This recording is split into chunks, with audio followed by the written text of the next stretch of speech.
Well, you were there from the beginning, obviously, and Rhodey obviously started. I think it's fair to say as a lighter toned um, individual, sort of bigger than life than I am in real life.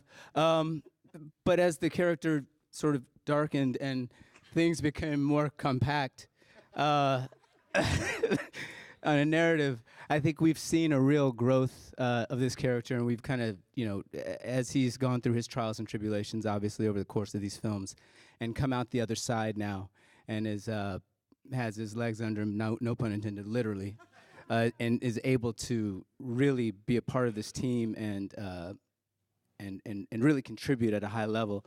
It's been a lot of fun to see where he's come from and to see where he's gone and see what else happens next. But kind of to echo what Bree said, we've had a great time this whole time, being together and having the Downey lunches that we have that he's put together and to get to know these people. I've always known their work, but to get to know them as individuals and get to know them as people and get to be friends and to come back, to get to keep coming back to these relationships again and seeing where everybody is, and people have had kids and kids going on to college and other people having kids and relationships started and ending. It's just, it's rare to have that kind of an experience over the course of 10 years with the same group of people. So it's really nice. That leads us to Mark Ruffalo. This cast has met up many times now, either in part or whole. Some describe it as family. Is that how it feels to you? And why is that, or is that not the case? It doesn't feel like family to me because we all really get along well. There's not that much drama. No, it does feel like family. It's a family that you wish you had, in a way. As actors, we're like vagabonds. We kind of bounce around. We have these intense relationships, and then you don't see anybody until you get nominated for something, or you're nominated in something, and you end up in an award ceremony. What's that like? Speak for yourself. All right, let's go to some questions. Oh, my. For the Russos, you guys have shown amazing restraint in what you haven't revealed about this film so far. How did not having sort of feedback to trailers and major set pieces, how did that affect you putting the film together and putting its final touches on without sort of having that audience feedback coming from trailers that show more of the film? Look, at the end of the day, my brother and I, we came to this material because we're fans. We grew up loving the comics. We came to the series. We came to the MCU already fans of the MCU. So the thing that, like, the energy we move on is our own passion and our own excitement. And that's how we tell stories. We learned long ago that you have to tell stories for yourself. You can't be thinking about how others might receive them.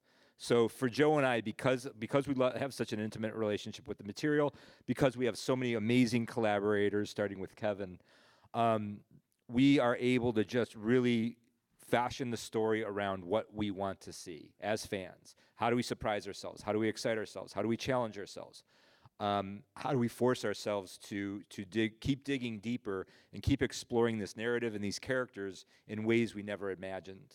That's how we guide ourselves through the process. And once the film is complete and we put it out in the world, we really have no idea how it's going to be received. And then once that complete film is experienced and digested and responded to, I think that's the moment where we are then filled up with a reaction. But as we're executing, once we conceive the film and start executing, we're not really second guessing what we're doing. We're really focused on chasing the initial vision that we had for it. Absolute honor to be across from all of you. Obviously, with the end of Infinity War and the Thanos snap is a very emotional thing for a lot of audience members to experience that. And Robert, I've been wanting to ask you this since I saw that film, and specifically just staying with Infinity War, shooting that moment with Spider-Man, having him turn to dust, and the actual acting and the emotion of that moment, just what it was like to shoot that scene specifically on that day. And for each of you, do you have a particular person who turned to dust that was the most emotional for you to watch as an actor? But Robert, for you first. It's one of those things where you go like, wow, I think we just made a pretty serious choice here. But I think audiences like that. I think audiences are, so smart, and now so they require to not be fed the same drivel as even 20 minutes ago. It's like we need novelty, and I think that what the Russos and Kevin have been able to do is provide that in spades. Hi, this question's for Chris Evans. So in the past few films like Civil War and Infinity War, now Endgame, you see your character being able to interact with different characters. And because, you know, you're Captain America, you always have this tendency to be a leader and be a captain. How does that change or maintain continuity as you meet other characters like Captain Marvel or Black Panther, who are both leaders in their own way? Sure. I think he tends to lean on those people who are of like mind in nature, who kind of are intrinsically selfless. You know, I mean, all the heroes up here have their baked in the cake flaws, and I think a lot of that makes for really good conflict and storytelling. That's why my favorite stuff in this arc has been my stuff with Downey, because we are such. It's such a dichotomy between how we approach things, but at the end of the day, our hearts are both in the right places. But it provides a lot of great friction. But introducing characters like Captain Marvel and like Black Panther, people who also kind of align very similarly to Cap's nature, I think it creates a nice.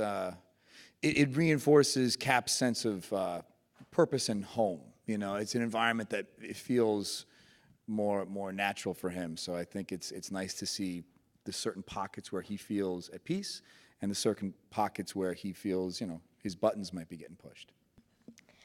This question is for Anthony and Joe.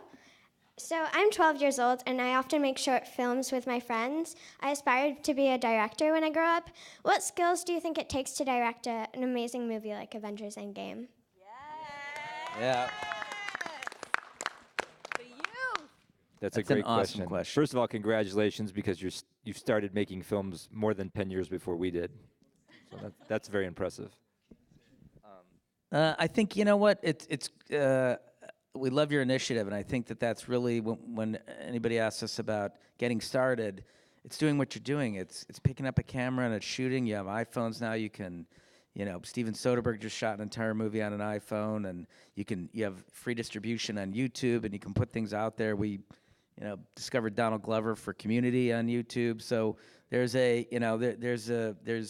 it's much easier now, I think, for people's voices to be heard and seen than it was when we started, and you had to go out and get a camera and buy a really expensive film and figure out how to get it developed. And so I think, you know, find a story that you want to tell, be really passionate about it, care about it, and then go out and tell that story. And I think that's really the secret to you know, being a successful filmmaker. Please join me in thanking the cast and filmmakers of Avengers Endgame. Thank you, John.